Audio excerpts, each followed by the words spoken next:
What's up, Mets fans? Welcome back to another episode of the Mets'd Up Podcast, episode number 173. We have a very exciting episode for you guys today. We're starting to drop our spring training interviews. We're going to talk to Dan Vogelbach here in a few seconds. If you guys did not see on the feed on International Women's Day, we had a little bit of a women takeover episode.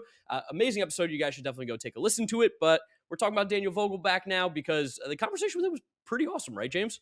Yeah, it was good to peel back the curtain on Daniel Vogelbach, a guy who kind of came to the team last year, and we didn't really get to know him super well because he only spent a couple months in the organization. But nice talking to him, nice getting to know him, nice just like sitting down with him and kind of just broing out for a few minutes. Good conversation with Dan.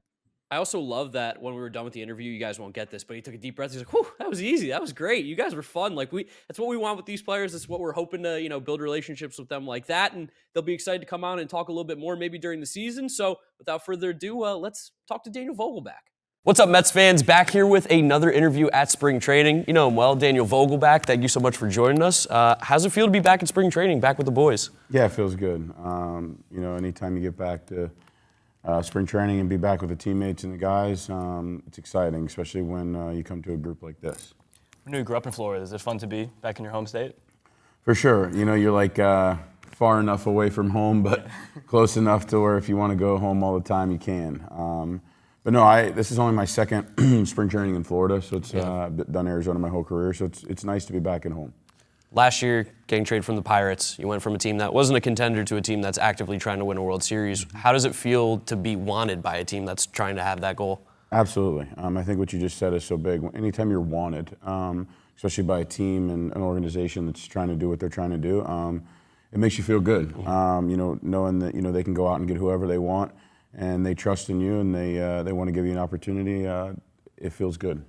We all know New York's a very unique city. What was it like adjusting to New York City in the middle of a season, in the middle of a pennant race? Yeah, it's especially coming from Fort Myers. It's a little different living, a little different than being there. But it was actually easy. The fans and the people and everybody made it really easy transition. And I'm looking forward to another year. You played high school ball with a bunch of different great players, but you had Francisco Lindor on one of your teams. So what's your relationship like with Francisco now? Yeah, I've known Cisco since we were 16. I always tell people he hasn't changed at all in a good way. He's, you play against him and you wonder if he's like that all the time, and he is. He's just a genuine good person. He cares about people more than baseball, and there's a reason that he not only got the money because of the player he is, but you want that guy on your team. Yeah. We've been down here for a few days. We were at photo day. We were watching you guys work out in the field on, I believe it was Thursday morning, and he's kind of really funny guy when you're with your teammates. Like, what's it mean to have like that kind of lightness in a clubhouse during the grind of a baseball season? Yeah, we play for a long time. We play for many months. The emotional roller coaster of up and down can really get to you. So I just try to, come to the field every day and just realize we're still playing a kid's game, and enjoy it. Don't take advantage of it because, we're not going to play this game forever, and you never know when it's going to be the end. So just trying to enjoy it and, smile and laugh. And when you got good people around you, it's easy to do. Yesterday was, I believe, your first experience with the pitch clock. Yeah. How was that? Because, we're seeing Pete Alonso sprinting in. We're seeing games being ended on, walk-off pitch clock. How have you felt about it so far? It definitely speeds the game up. Yeah. And I think that just like anything else, when it's new, there's going to be an adjusting period. But I think that once we get used to it and realize, what it's for, I think it'll be okay. And it's just like anything else. When you do something for so long and then it's changed, there's definitely going to be an adjusting period.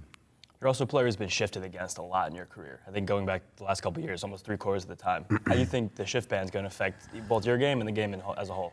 Yeah, I definitely think there's going to be a lot more hits. But I also think that just like anything else, they're going to find ways to, maybe do things that people didn't think they were going to do with the shift. So whether, the only difference is they're going to have to give something to get something. So they can't shift everywhere. But I do think that people are going to shift still in the infield and take away left-handed pull and maybe give up the middle and second base. But it's going to be interesting to see how people play. But there's definitely going to be a lot more hits. Did it feel nice to get one like through that first second base hole yesterday? Yeah, you look up and you're used to someone standing right there, and there's a chance now. Last year, a picture went viral of you and Pete getting coffee. It was a pretty fun moment. What's it been like building a relationship with him? Yeah, I know I keep saying it about guys, but Pete's just a good dude, and he's really good at baseball. Seems pretty good, yeah. He just cares, He cares. He wants to win. You guys see it on the field. He's competitive in everything. He works hard every single day. You see out there, take ground balls, and by the time we're done, Pete looks like he played in a sandbox because he's diving around and he's taking everything so seriously. And there's a reason that he's one of the best hitters in the big leagues, and he's going to make a lot of money. But more than that, every day you see him, he asks you how you're doing, no matter who you are. He cares about you, and it's the reason we win. Our great players are great people. Take us through your daily prep as a designated hitter. Like, how do you stay focused in the game? What are you trying to do in between innings? I like to stay in the dugout and be engaged in the game. It's hard for me to, just not totally be engaged because I feel like I'm not a part of it. Yeah. And I'm a guy that, I like to play like caffeine, and I play it like a 10, and I want to be energetic, and it's hard for me if I'm not in the game and I'm not in the dugout. So I just stay in the dugout and take it as I'm in the game. Okay. You've had a legendary eye for your whole career. Going back some of those years in the Mariners org, you were rocking 20% walk rates. How did you develop that skill? Is there something you've had since childhood, or is that something that came on through pro ball? I've always been pretty selective at the plate. I've always kind of had a mindset of not swinging at borderline pitches early on, even if they're strikes, because I always have the mindset of I can do the same thing with that pitch with 2 strikes as I could now. So, pitching's hard. Those guys are really good, but they make a lot of mistakes, and I'm just trying to look for a mistake that I can hit early, and then, if they make their pitch, sometimes you just got to tip your cap to them. We've been watching you guys practice, and we get to see Buck run practice, which is really cool from the outside perspective. What's it been like playing for Buck? Yeah, I don't know that you're going to get to play for a guy that knows more baseball. Yeah. And cares more about baseball.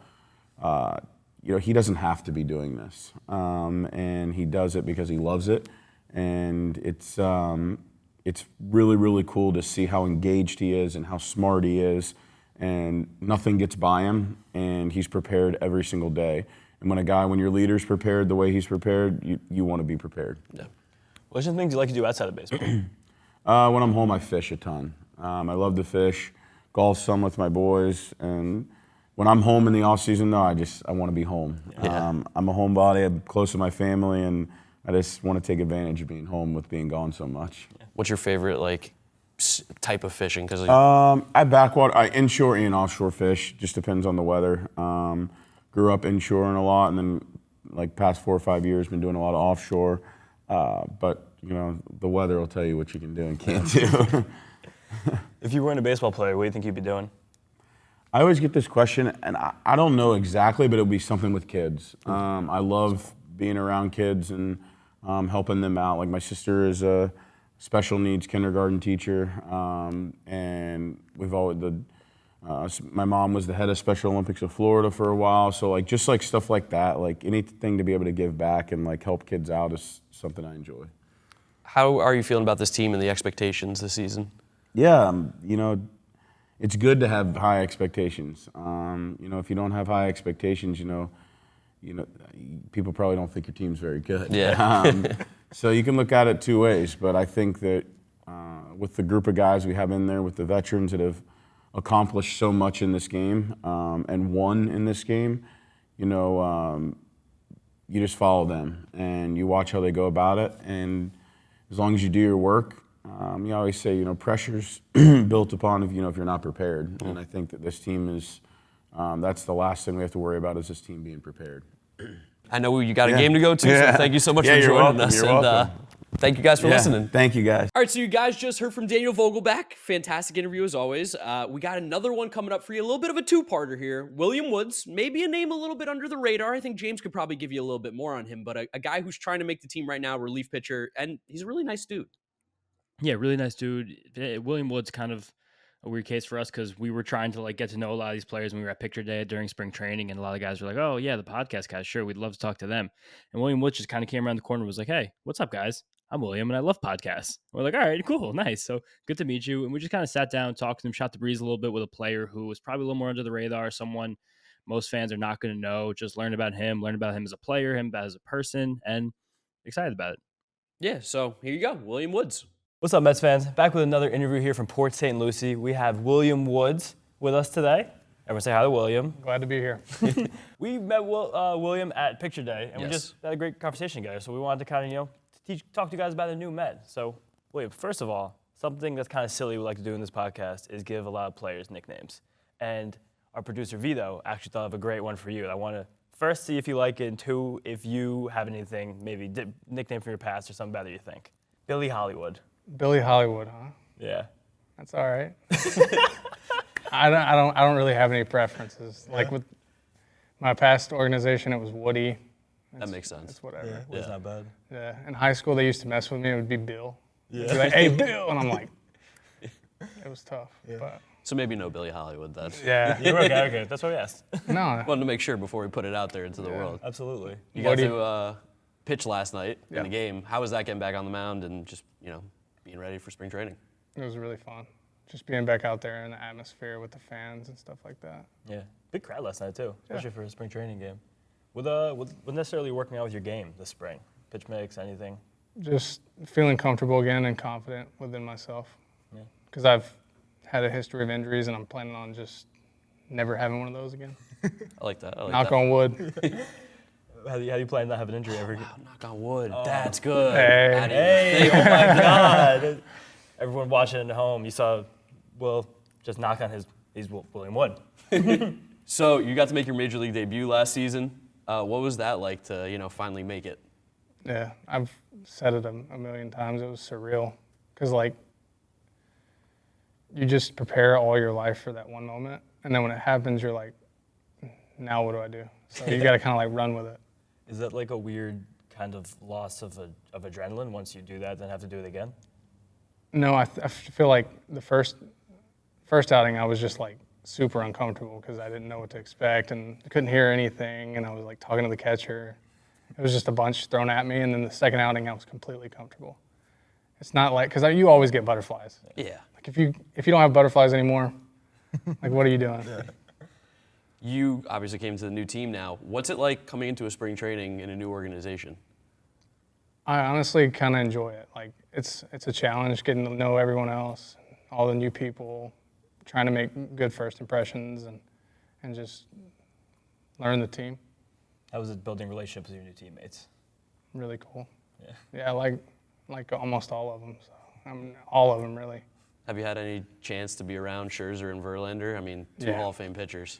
So I actually have a funny story. My very first interview in pro ball, it was by this like kid in the GCL, and he was interviewing me, and he was like, "Who did you model your game after?" And I was like, "Justin Verlander." Good guy. And now I'm like his teammate, so I'm like, "Hey."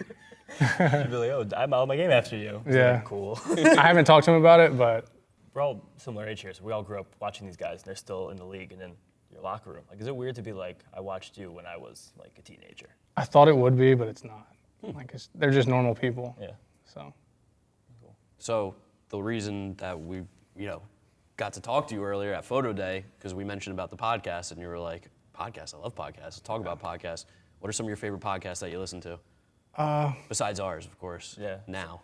really, just anything that I can get information off of. So you like more like kind of like history type stuff like that, or you like more of the comedy stuff? More probably comedy, like just informative stuff, like whether it's like stock market investing and then mental performance. There was this guy with the Braves, Zach Sorensen, the Hard 90. It's like 4 minutes long, so if you get in the car, you can listen to something about mental performance for like 4 minutes. What do you like to do when you're not playing baseball? Video games, hang out with family. What I'm a game? big family guy. What games you playing?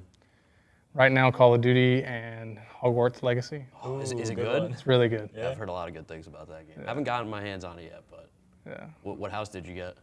Slytherin. Okay. We've heard a lot of the guys in here talk about gaming. Is there any like inter-squad gaming that goes on?